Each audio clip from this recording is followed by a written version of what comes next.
Crime Story, le rendez-vous. Quotidien d'Alfred Hitchcock, raconté par Serge Sauvion. Aujourd'hui, d'Henri Lézard, le coup du siècle.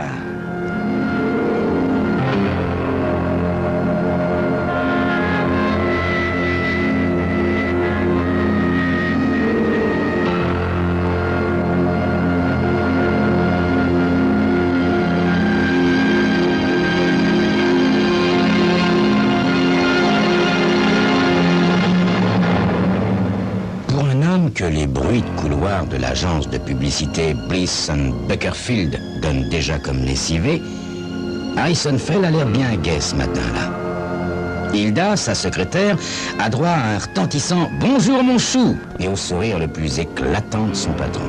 « Appelez-moi le grand chef », dit-il aussitôt après, « et demandez-lui de me recevoir tout de suite. Je vais déposer une vraie bombe sur ses genoux. » Allons Hilda, pressons, pressons mon petit chou. Hilda décroche le téléphone pour appeler la secrétaire de Bliss et lorsqu'elle informe son patron que Bliss l'attend de pied ferme, Harrison Fell bondit de son fauteuil comme d'un siège éjectable. Dans l'escalier qui sépare les deux étages, il perd cependant un petit peu de son exubérance. C'est un homme à la silhouette sportive, au costume taillé sur mesure, au teint bronzé, été comme hiver et à l'ambition dévorante. Un mois plus tôt, il était encore une étoile étincelante au firmament de l'agence. Puis, Wilson Stark, chef de publicité de la société Haldwell, les grands fabricants de coffres-forts, avait demandé qu'on lui retire le dossier de leur nouvelle campagne publicitaire.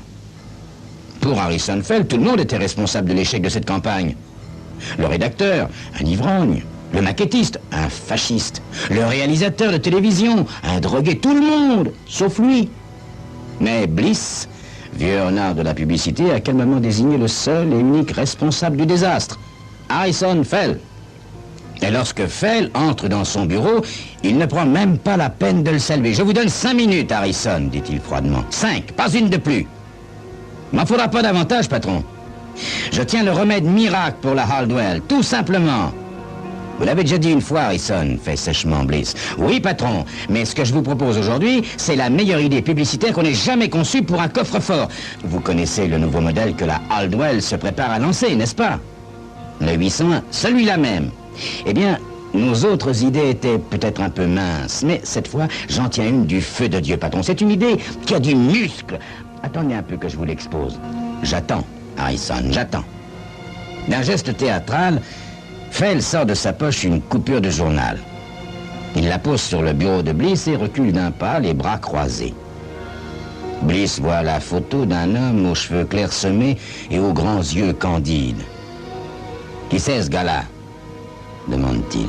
« C'est mon candidat pour le test publicitaire, patron. » Bliss se penche davantage vers la photo et lit à haute voix « Sammy Morrissey, alias Doigt Magique. » Dites donc, Harrison, est-ce que vous êtes en train de vous payer ma tête? Vous ne comptez tout de même pas faire participer ce voyou à une campagne publicitaire pour la Haldwell? Harrison fait l'éclat de rire. Mais où trouverions-nous un meilleur garant? C'est là que le bas blesse dans la campagne que nous menons actuellement, patron. Qui diable s'intéresse aux témoignages des clients satisfaits? Cet homme-là, par contre, est bien placé pour savoir si un coffre est vraiment à l'épreuve des cambriolages. Est-ce que vous vous rendez compte, monsieur Bliss? C'est le plus fameux perceur de coffre-fort de la pègre. Vous parlez sérieusement, Harrison? Mais oui, patron, je parle sérieusement. Vous comprenez donc pas? Nous allons demander à Sammy de percer le 801 en public, avec les journalistes, la presse et tout. Le grand jeu, quoi. Non, franchement, vous voyez mieux pour lancer une grande campagne publicitaire? Mais s'il est encore en prison, objecte Bliss. Mais non, plus maintenant, patron. On l'a libéré sur parole il y a plus d'1 an. Et depuis, il est resté bien sage, parfaitement honnête. Au fond, voyez-vous, c'est un peu une retraite forcée. Mais il a toujours le coup de main. Et si lui ne vient pas à bout du 801, personne ne le pourra. Bliss examine la photo d'un air songeur tout en lissant sa fine moustache. Lorsqu'il relève la tête, il y a dans ses yeux une lueur d'admiration réticente quand même. Ma foi, ça n'est pas une mauvaise idée. Non, soyez franc, patron. C'est le coup du siècle. Et Bliss tend la main vers le téléphone.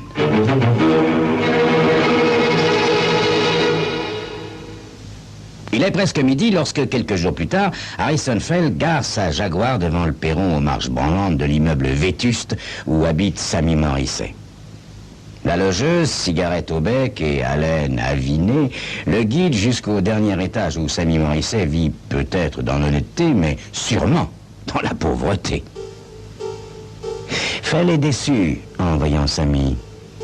C'est un petit homme rabougri d'apparence inoffensive, aux yeux d'un bleu délavé et dénué de toute ruse. Non, il n'a vraiment pas l'air d'un maître de la cambriole. Asseyez-vous, dit poliment Sammy Morrissey. J'ai bien reçu votre lettre, monsieur Fell, mais je ne saisis pas vraiment. Alors ça n'a rien de compliqué, dit Harrison en prenant place sur l'unique chaise de la pièce. Mon client, la société Hardwell, sort un nouveau modèle de coffre-fort qu'elle estime inviolable. Nous voudrions simplement que vous nous aidiez à prouver que c'est vrai. Oui, ça je comprends, dit Sammy. Mais c'est justement là le problème, voyez-vous. C'est pas à moi qu'il faut demander de percer un coffre. Moi, j'ai complètement arrêté ce genre d'activité, monsieur. Mais l'expérience n'a rien d'illégal, le rassure Fell en souriant. La police est dans le coup, tout est parfaitement en règle, voyez-vous. Nous pensons qu'un homme de votre réputation... Sammy Morrissey allume nerveusement une cigarette. J'essaie surtout de me faire oublier, monsieur Fell. Harrison se rembrunit. Ça n'allait pas être simple. Sammy, je peux vous appeler Sammy, n'est-ce pas? Bon. Sammy, est-ce que vous savez ce que c'est qu'un spot publicitaire? Ah bah oui, bien sûr, monsieur, j'en vois tout le temps à la télé. Eh bien, Sammy, nous vous demandons tout simplement de participer à l'un de ces spots. Tout ce que vous aurez à faire, ce sera d'expliquer aux gens que vous avez essayé par tous les moyens de fracturer le 801 et que vous avez échoué. Un coffre impossible à fracturer, ça n'existe pas, monsieur Fell. Comment ça n'existe pas? Demande Harrison soudain inquiet. Ben oui, c'est vrai, quoi. Avec du temps devant soi et de bons outils, on vient à bout de n'importe quel coffre. De toute façon, ça ne m'intéresse pas, monsieur Fell. J'ai complètement changé d'activité. Fell grince des dents. Écoutez, Sammy, écoutez-moi bien. Nous vous offrons 5 000 $, rien que pour essayer d'ouvrir le coffre en utilisant toutes les méthodes possibles et imaginables. Vous aurez 3 heures pour y arriver. Et il y aura un tas de spectateurs, des journalistes, des photographes, des huissiers. Le 801 n'est pas grand, mais il est doté d'un nouveau système d'alarme à minuterie, infaillible, d'après les techniciens de la Hardwell. Et ils sont tellement sûrs de leur affaire, Sammy, qu'ils vous lancent un véritable défi. Écoutez-moi bien. Ils enfermeront dans le coffre une enveloppe contenant 100 billets de 1 000 $. Si vous parvenez à ouvrir le coffre en moins de 3 heures, les 100 000 $ seront à vous. Le regard bleu pâle de Sammy s'illumine. Vous rigolez, monsieur Fell? 100 000 $? Parfaitement, Sammy. 100 000 $. Ce sera le plus gros coup de votre carrière et vous n'aurez pas les flics à vos trousses après l'opération. Avouez que c'est tentant. Ça, c'est sûr, fait Sammy. C'est tentant seulement... Oui, je sais, l'interrompt Harrison Fell d'un ton aigre. Vous avez changé totalement d'activité. Mais cette nouvelle activité est-elle aussi rentable que ma proposition, Sammy? Franchement, répondez. Ben non, admet Sammy, loin de là. Alors, vous hésitez encore? Sammy caresse d'un air pensif son front dégarni et finit par acquiescer. C'est d'accord, monsieur Phil, j'accepte. Fantastique! C'est un plaisir de traiter avec vous, Sammy. Pareillement, monsieur Fell, pareillement. Bredouille, le roi des perceurs de coffre-fort.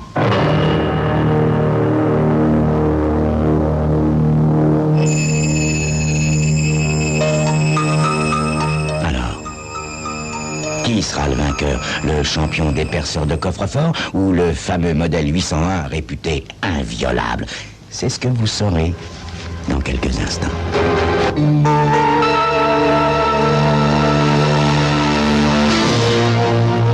L'expérience promotionnelle a un retentissement qui dépasse de loin les espérances d'Harrison. Les journalistes de 5 quotidiens nationaux, 9 journaux de province et 2 grandes agences de presse se présentent à l'usine de la société Hardwell pour l'opération effraction. Côté représentation officielle, Harrison Fell doit se contenter d'un commissaire principal, mais celui-ci a amené avec lui 3 agents à forte carrure. Il y a aussi une trentaine de cadres de la Hardwell ainsi qu'une quinzaine de concurrents envieux.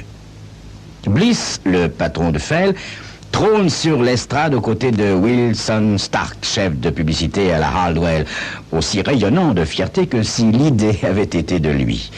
On sert à boire en abondance et bientôt, l'ambiance est tout aussi joyeuse et bruyante qu'à un réveillon de la Saint-Sylvestre. Seul, Sammy et le 801, silencieux dans leur coin, attendant le moment du combat.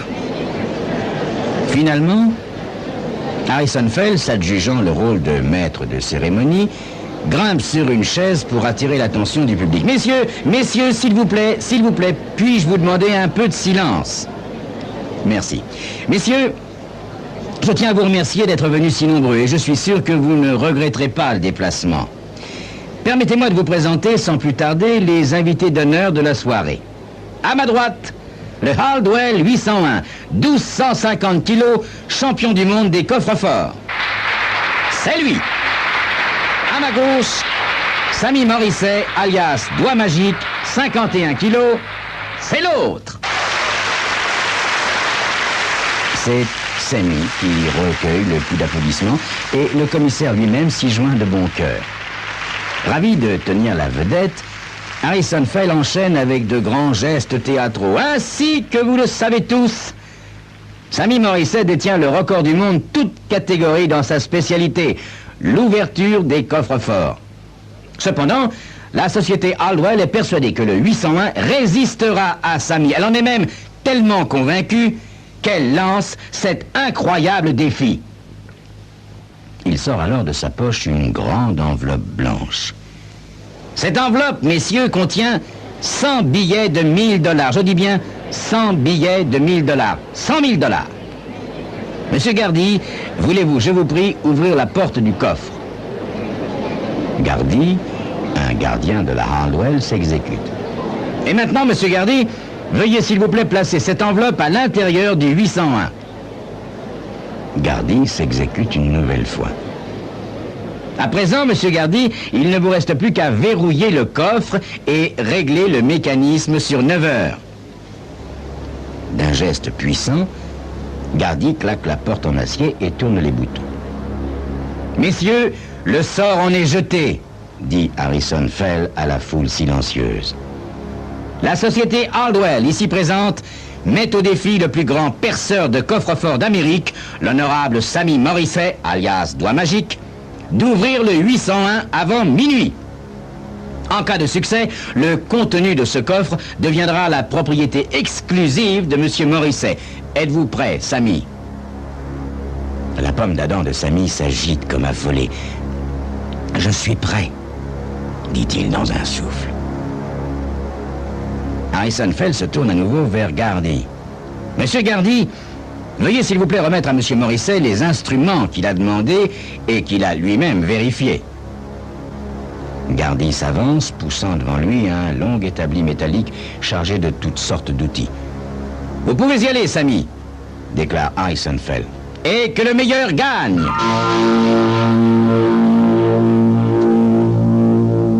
Dans un silence étrange, presque inquiétant, Sammy s'approche du coffre et tourne lentement autour. Ses pieds étant chaussés d'espadrilles, il se déplace sans bruit, comme un chat guettant une souris. Solidement campé sur ses 4 pieds, semblables à des pattes d'éléphant, le 801 en métal gris a un air de défi, une allure belliqueuse, presque provocante. Sammy commence par tâter le coffre, le gratter, le tapoter, le caresser. Il règle l'éclairage des lampadaires, examine les portes, les gonds invisibles, les pennes, les rangées de chiffres minuscules. Puis, sans se presser, il va prendre sur l'établi une perceuse électrique et une pince Monseigneur démontable. Lorsqu'il branche la perceuse, le commissaire ricane, mais cela ne trouble pas Sammy qui applique la mèche contre l'angle supérieur gauche de la porte et met l'appareil en marche. L'assistant sursaute en entendant le crissement du foret contre l'acier. Puis la mèche se casse et Sammy regarde tristement son outil. Dans la salle, il y a quelques rires étouffés. Sammy choisit alors sur l'établi 2 instruments moins sophistiqués. Un pointeau en métal et un marteau de forgeron. Après quelques instants de réflexion, il les remet à leur place, visiblement dérouté par cet engin récalcitrant. Il saisit alors le chalumeau à acétylène. Pendant une demi-heure, la flamme blanche lèche la porte en acier laminé. Et lorsque Sammy renonce enfin, la porte présente une auréole de la taille d'une grande assiette, mais le coffre est toujours aussi hermétique.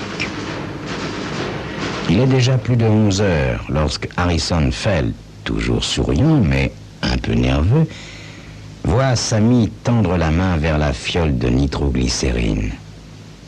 Il fait reculer jusqu'aux portes de la salle les spectateurs médusés. L'explosion fait vibrer les vitres de toutes les fenêtres du bâtiment, mais une fois la fumée dissipée, le 801 est toujours intact. Insolemment intact. Sammy se trouve maintenant dans une situation critique. Les mains tremblantes, le front dégoulinant de sueur, les yeux vitreux.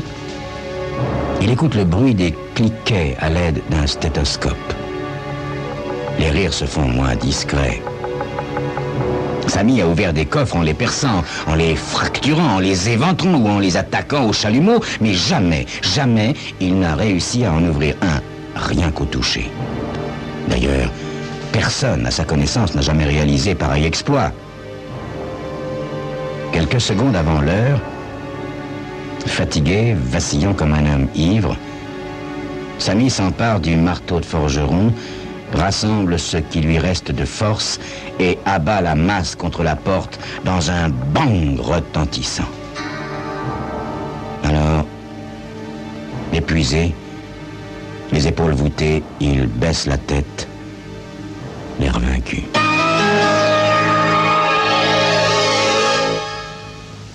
Il est minuit. Le 801 a remporté le combat. L'ovation qui monte de la salle n'est pas destinée à l'inébranlable coffre, mais à Sammy. Les flics eux-mêmes applaudissent ce perdant qui, à leurs yeux, n'a pas démérité. Fell se précipite pour serrer dans ses bras le petit malfrat. Les flashs crépitent, des journalistes se ruent vers les téléphones. On débouche des bouteilles de champagne. Sammy est fêté comme un héros. Puis Harrison Fell remonte sur sa chaise pour prononcer le discours de clôture, remercier tout le monde et remettre à Sammy Morrissey la part du perdant, c'est-à-dire 5 000 $ en espèces. Merci, dit Sammy en prenant l'argent. Vous savez, c'est un sacré coffre que vous avez là. Le lendemain matin, la secrétaire d'Harrison Fell ne répond pas au joyeux salut de son patron. Un message pour vous, dit-elle. Wilson Stark vous demande de le rappeler immédiatement. Harrison sourit modestement. Encore des lauriers, soupire-t-il. Eh bien, appelez-le-moi, mon chou, ce cher Wilson Stark. Hilda s'exécute, le visage impénétrable. En entendant Stark beugler comme un taureau blessé à l'autre bout du fil, Harrison considère le récepteur d'un air surpris. Eh bien, Wilson, qu'est-ce qui ne va pas ? Je vais vous le dire, moi, ce qui ne va pas, hurle Stark. Ce matin, nous avons ouvert le coffre et nous avons regardé dedans. Et savez-vous ce que nous y avons trouvé ? Une enveloppe. Une enveloppe contenant 100 bouts de papier vert, du papier, Fell. Vous entendez ? Du papier. Du papier ? Répète Harrison d'une voix étranglée. Mais et l'argent ? Pas d'argent ! Donne Stark, rien que du papier. Les 100 000 $ ont disparu, Fell. Et c'est vous le responsable. Mais voyons, mais ça n'est pas possible. J'ai mis moi-même l'argent dans le coffre. Harrison Fell s'affale dans son fauteuil, le front moite de sueur. Quelqu'un a dû échanger les enveloppes, murmure-t-il d'une voix blanche. La voix crépitante de Stark continue à déverser un flot d'invectives et de menaces, mais Harrison Fell ne l'écoute déjà plus. Sammy. Samy, dit-il dans un souffle. C'est Samy. C'est Samy. Il m'a pourtant assez répété qu'il avait changé d'activité. Ah, si seulement je l'avais écouté. Mais pourquoi diable ne l'ai-je pas écouté? Samy, il s'est reconverti dans le métier de pickpocket.